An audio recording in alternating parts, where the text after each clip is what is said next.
Hashem, on va reprendre donc le Sharik Dosha. On était à la porte numéro 3 dans la partie 1. Une explication complète des niveaux de tzaddik et de chassid et de la manière dont on doit agir pour les atteindre. Si une personne souhaite se purifier, se sanctifier et accepter véritablement sur elle le joug du royaume des cieux, qu'elle prépare de toutes ses forces à accomplir avec enthousiasme les 613 mitzvot, grâce à l'accomplissement des 613 organes et veines de son âme, seront perfectionnés, comme mentionné. En effet, s'il vous manque ne serait-ce qu'un seul des 248 mitzvot positives, il vous manque encore un organe de votre âme. À propos d'une telle personne, l'Écriture dit un manque incalculable, ce qui est pire que la question que celui qui a un défaut ne s'approche pas. C'est ce qu'on appelle en fait un Baal Moum.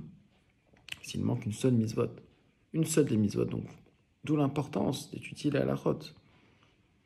Cependant, celui qui accomplit les mitzvot positives, mais qui transgresse ne serait-ce qu'une seule mitzvot des 365 interdits, entre dans la catégorie des personnes véritablement corrompues. Un Baal Moum, un vrai Baal Moum. Cela est dû au fait que l'artère ou la veine qui apporte la nourriture aux organes s'est tordue, ce qui obstrue le flux.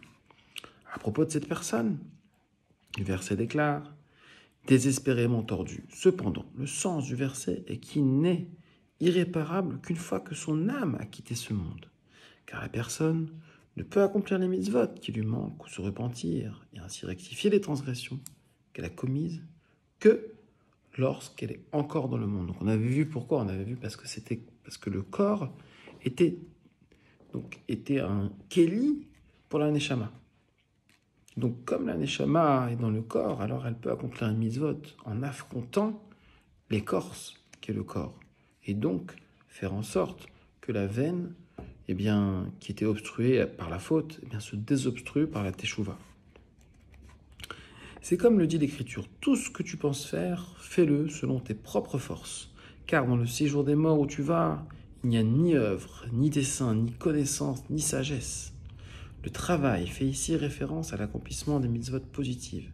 Le projet fait référence au repentir pour les mitzvot négatives et la connaissance fait référence aux connaissances acquises par l'étude de la Torah. Rien de tout cela n'est possible dans le Sheol où tu vas, parce qu'il n'y a pas d'affrontement entre le mal et le bien. Nous voyons ici que tant qu'une personne n'a pas accompli les 613 mitzvot, elle fait partie de la catégorie des tzadikim imparfaits. Ce n'est pas sans fondement que notre maître Moshe, la paix soit sur lui, a prié 515 fois pour avoir la permission d'entrer dans le pays, ce qui correspond à la valeur numérique du mot Vaetranan. Vaetranan, ça veut dire j'ai imploré de grâce.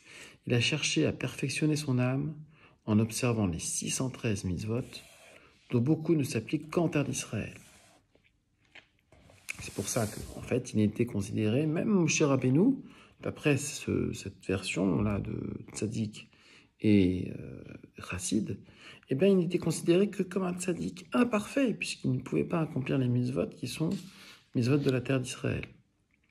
Si une personne accomplit toutes les mitzvot, mais n'a pas entièrement acquis toutes les bonnes midot, en ce sens qu'elle doit constamment conquérir son Yetzer Hara, en luttant contre elle, cette personne entre dans la catégorie de tzaddik parfait qui conquiert son Yetzer Hara.